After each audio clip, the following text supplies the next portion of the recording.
शहबाज से लेकर मुनीर तक ने अब पूरी तरीके से तैयारी कर ली है। ये सवाल इसलिए उठ रहे हैं क्योंकि पाकिस्तानी सेना में असीम मुनीर का एक एक्शन इसी ओर इशारा कर रहा है, जिसमें 100 ऐसे सेना के अधिकारियों को सेना से बाहर का रास्ता दिखा दिया गया है जिनके इमरान खान से अच्छे रिश्ते थे। एक रिपोर्ट हमने तैयार की है, पहले आपको वो रिपोर्ट दिखाते हैं।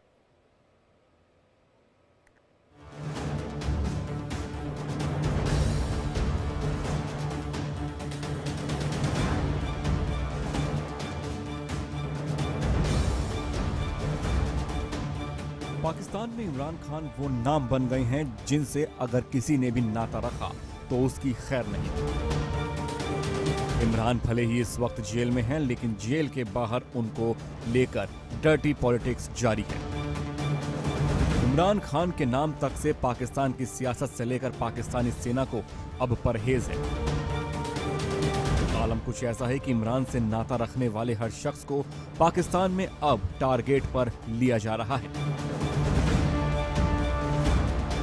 इमरान खान से सबसे ज्यादा खफा हैं पाकिस्तानी सेना के चीफ, जिन्होंने इमरान की जेल में ठुकराई एक डील के चलते अब उनके समर्थकों पर सेना में चाबुक चलाया है। पाकिस्तानी सेना प्रमुख जनरल असीम मुनीर ने इमरान खान के करीबी सैन्य अधिकारियों के खिलाफ बड़ी कार्रवाई की है। पाकिस्तान आर्मी चीफ ने सेना के 100 अधिकारियों पर कड़ा एक्शन लिया है। इनमें से 35 सैन्य अधिकारियों को सेना से सीधे सस्पेंड तक कर दिया गया है। इमरान से आसिम मुनीर की यह दुश्मनी तब से है जब इमरान पाकिस्तान के प्रधानमंत्री हुआ करते थे। पाकिस्तान का इतिहास रहा है कि जिसने सेना के साथ बना के रखी वो राजा, और जो नहीं बना पाया उसकी पाकिस्तानी सेना दुर्गति बना देती है। इमरान के साथ भी कुछ ऐसा ही हुआ। मुनीर को इमरान के खिलाफ सिर्फ एक मौका चाहिए था, जो उन्हें 9 मई को सैन्य ठिकानों पर हुए हमले के दौरान मिल भी गया। 9 मई को हुई घटना के बाद पाकिस्तानी सैन्य प्रमुख असीम मुनीर ने ब्रिगेडियर शोएब की अगुवाई में एक जांच कमेटी का गठन किया था।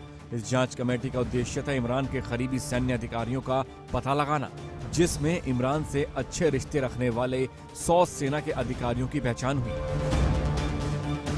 इस कार्रवाई के जरिए इमरान को मुनीर का सीधा संदेश है, वो इमरान को अब मानसिक रूप से भी तोड़ना चाहते हैं। वहीं मुनीर की यह कार्रवाई शहबाज शरीफ के लिए किसी संजीवनी से कम नहीं है। Bureau report, India daily. अब सवाल ये उठता है कि एक नया पैंतरा, एक नई साजिश क्या इमरान खान के खिलाफ की जा रही है, क्योंकि उनके सहयोगियों पर सीधे तौर पर अब एक्शन लिया जा रहा है। और इसी पर बातचीत करने के लिए हमारे साथ 2 खास मेहमान हैं। हमारे साथ retired major general V K Datta ji हैं, डिफेंस एक्सपर्ट हैं।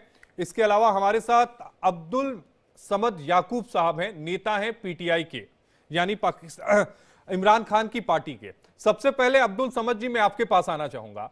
इमरान खान को जिस तरह से कमजोर करने की कोशिश की जा रही है, हालांकि अदालत ने 14 साल की सजा सुनाई और उसके बाद से उनके करीबी अधिकारियों पर इस तरह की सीधी गाज, 35 अधिकारियों को बाहर निकाल देना, क्या संदेश जाता है? देखिए, बुनियादी तौर पे पाकिस्तान की हिस्ट्री में जितनी रेजिलियंस पीटीआई ने शो की है, जितनी एक मिलिट्री एस्टेब्लिशमेंट के खिलाफ और फिर ये 9 मई वाला एक फॉल्स फ्लैग ऑपरेशन, उसके बाद जिस तरीके से पीटीआई को क्रश करने के लिए 10,000 लोगों को जेल में डाला गया, हमारे बहुत सारे लोगों को मिलिट्री ट्रायल के थ्रू जो है वो कन्विक्ट किया गया, सजा दी गई। इस सब के बावजूद अगर वो कोई अचीव नहीं कर सके, जो कि आज अनप्रेसिडेंटेड है कि किसी पॉलिटिकल पार्टी की पॉपुलैरिटी को कम नहीं कर सके, उसको पॉलिटिकली एलिमिनेट नहीं कर सके, तो जब पॉलिटिकली एलिमिनेट नहीं कर सके और फिर 9 मई के बाद जब 8 फरवरी का इलेक्शन हुआ, तो सरप्राइजिंगली जितनी कंटोनमेंट एरियाज थे जहां पे मेजॉरिटी जो है वो हाजिर सर्विस फौजी या रिटायर्ड फौजी रहते हैं, वहां से पीटीआई ने क्लीन स्वीप किया है। ये बात साबित करती है इस बात को कि इस वक्त चाहे वो मिलिट्री हो, चाहे वो सिविल सोसाइटी हो, majority of them are with PTI, with Imran Khan. तो अगर आप आज तक जो मिलिट्री एस्टेब्लिशमेंट थी वो हमेशा ये समझती थी और बिलीव करती थी कि जिसके साथ जिसको वो चाहे उसको वो राजा बनाए और जिसको वो चाहे जेल में डाल दे। और अमूमन ये होता था कि आमतौर पे कि जो जेल में जाता था जैसे नवाज शरीफ या इससे पहले बेनजीर, वो डील करके बाहर चले जाते थे। बट इस सिस्टम के लिए सबसे बड़ा चैलेंज जो बन गया है वो इमरान खान इसलिए है कि वो ना तो सजाओं से घबरा रहा है, ना मिलिट्री के प्रेशर में आ रहा है। और डिमांड क्या की जा रही है कि आप इमरान खान के अकाउंट से जो ट्वीट्स आती हैं वो थोड़ी अग्रेसिव हैं, वो थोड़ी जारयाना है। वो ट्वीट्स, वो अब मिन्नत की जा रही है कि वो बात अब ट्वीट्स तक आ गई है कि अब आप खुदारा जो है ये ट्वीट्स करना बंद कर दें। लेकिन ये बात, ये एक ट्रांजिशनल पीरियड भी है। मैं ये समझता हूँ कि ये एक साइलेंट रेवोल्यूशन है और पाकिस्तान जो है वो एक क्रॉस रोड पे, और पाकिस्तान जो है वो सिविलियन मेजर सुप्रीमेसी की तरफ जा रहा है। जिस साइलेंट जी। रेवोल्यूशन की आप बात कर रहे हैं वो हम पाकिस्तान की सड़कों पर पाकिस्तान की आवाम के रूप में देखते हैं, लेकिन क्या वो रेवोल्यूशन हमें सेना में भी दिखाई देगा? देखें, सेना क्योंकि एक प्रोफेशनल आर्मी है और जनरल साहब बेहतर समझते हैं कि प्रोफेशनल आर्मीज जो हैं वो किस तरीके से उनका क्या डिसिप्लिनरी कंडक्ट होता है। वो आपको ओपिनियन जो है वो आपको वैसे तो नहीं नजर आएगी, या वैसे तो वो डिसिप्लिन की खिलाफ वर्जी, वो तो उनका इंटरनल मैटर है। लेकिन मैंने आपसे ये कहा कि जैसे majority of the cantonment areas वहां से पीटीआई ने क्लीन स्वीप किया, तो ये सेंटिमेंट रिप्रेजेंट करता है कि चाहे रिटायर्ड आर्मी हो, और बल्कि हमारे तो एक रिटायर्ड जो ब्रिगेडियर थे वो बेचारे 76 ईयर ओल्ड, उनका तो मिलिट्री ट्रायल में उनको कन्विक्ट किया गया, उनको सजा दी गई है। तो यहाँ से अंदाजा करें कि हमारा तो पीटीआई का एक रिटायर्ड ब्रिगेडियर इस वक्त मिलिट्री कन्विक्शन में जेल में वो है, गुजार रहा है जेल। तो इसे अंदाजा कर लें आप। तो हमारे साथ और रिटायर्ड खदीजा मेजर, शाह का नाम है, इसका मैं जवाब लास्ट हम, में जी याकूब जी, खदीजा शाह का नाम इसका भूल गया। जवाब हम retired major general V K Datta ji से ले लेते हैं। वीके दत्ता जी, जो अभी तक कार्रवाई की गई है उससे ये बात तो बिल्कुल साफ जा रही है कि अगर इमरान खान से दोस्ती है तो सेना में नो एंट्री होगी आपकी। इससे क्या मनोबल पर असर पड़ेगा, खासकर सेना का? और इस तरह की जब चीजें की जाती हैं, टारगेट अगर करके सेना के अधिकारियों को निकाला जाए, तो फिर सेना के जो निचले स्तर पर या फिर बड़े स्तर पर जो अधिकारी होते हैं वो किस तरह की स्ट्रेटेजी उनके दिमाग में रहती है, या फिर वो क्या सोचते हैं और आने वाले समय में क्या कुछ हो सकता है? देखिए, ऐसा है कि जो कार्रवाई पाकिस्तान की फौज ने करी है, ये बिल्कुल एक जाहिर आपको नमूना दिखा रहे हैं कि एक डिक्टेटरशिप बाय प्रॉक्सी चल रहा है आज के दिन पाकिस्तान में। शाह नवाज और जो मौजूदा प्राइम मिनिस्टर है वो एक कठपुतली है, और कठपुतली किसके हैं? मुनीर के, पाकिस्तानी फौज के।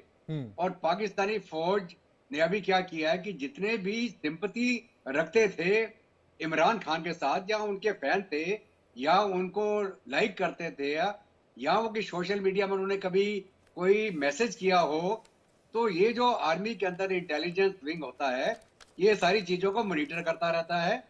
और पाकिस्तान आर्मी के साथ में आईएसआई है जो पूरा इलेक्ट्रॉनिक सर्वेलेंस हर एक अपने नागरिक के ऊपर, ऑपोजिशन के ऊपर, सबके ऊपर रखती है।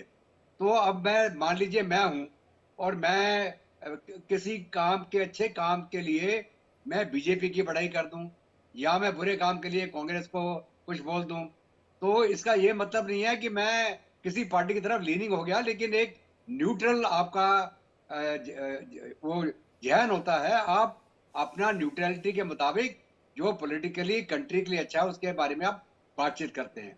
दूसरा, भारत के अंदर आर्मी और आर्मी ऑफिसर्स वोट दे सकते हैं जहां मर्जी, जिसको मर्जी जाके वोट दे, वो उनको एक स्पेशल होता है, नहीं तो बैलेट पेपर से भी वोट दे सकते हैं। तो इसका मतलब ये है कि अगर मैं आर्मी में हूं, अगर मैं इमरान खान को, मैं तरफ उदाहरण के तौर पर बोल रहा हूं, अगर मैं पाकिस्तान आर्मी में हूं तो मैं इमरान खान को वोट देनी है तो मैं इमरान को दूंगा, मेरे को शाहनवाज को देनी है मैं उसको दूंगा, तो मेरे ऊपर कोई कार्रवाई नहीं होनी चाहिए। अगर मैं डायरेक्टली एक पॉलिटिकल एक्टिविटी में इन्वॉल्व होके गवर्नमेंट के खिलाफ, जो चुनी हुई गवर्नमेंट काबिज हो उसके खिलाफ अगर मैं कोई कार्रवाई करता हूं, अगर मैं रिटायर्ड आर्मी अफसर भी हूं, तो मेरे ऊपर कार्रवाई हो सकती है। तो आज के दिन में जो 100 के करीब अफसरों को पर्ज, इसको बोलते हैं पर्ज करना।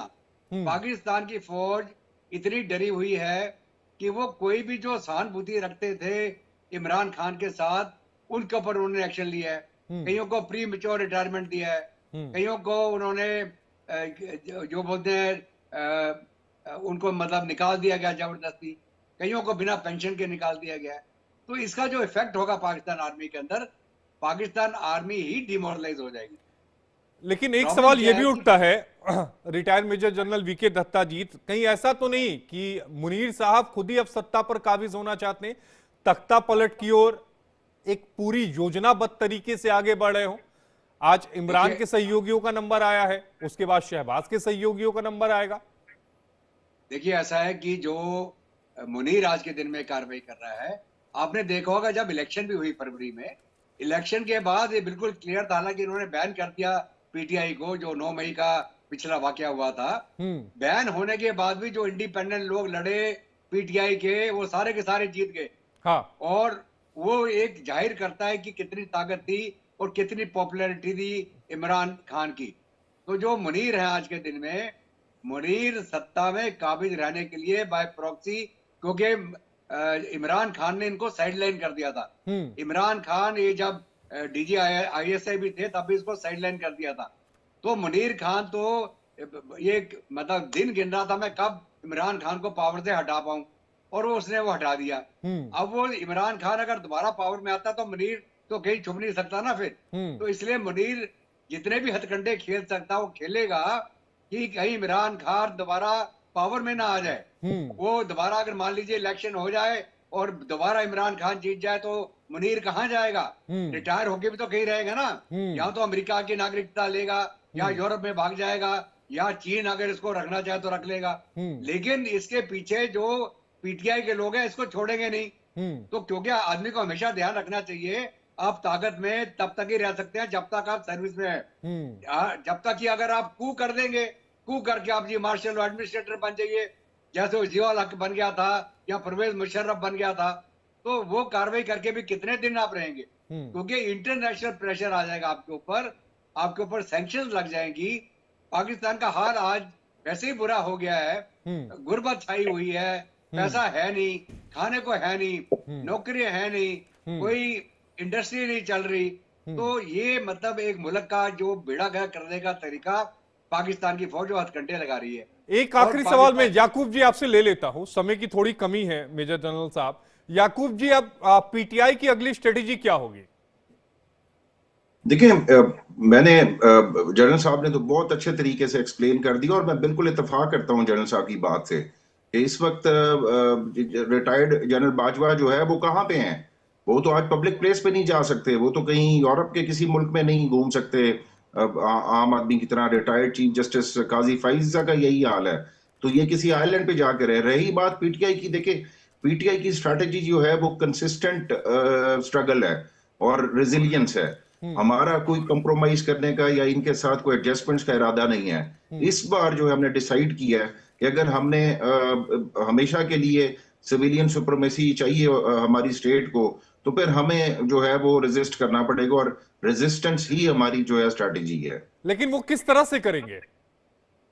देखिए, सिस्टम में रहते हुए रेजिस्ट इसी तरीके से किया जा सकता है कि एक शख्स जो है वो 1 साल से ऊपर हो गया है, वो जेल में है, उसको डील्स ऑफर की जा रही हैं, उसको बाहर आने की ऑप्शंस उसके पास अवेलेबल है, उसको गवर्नमेंट ऑफर की जा रही है कि आप पावर में आ जाएं, हम आपको पावर देने को तैयार हैं, हम हर तरह का आपके साथ डील करने को तैयार हैं।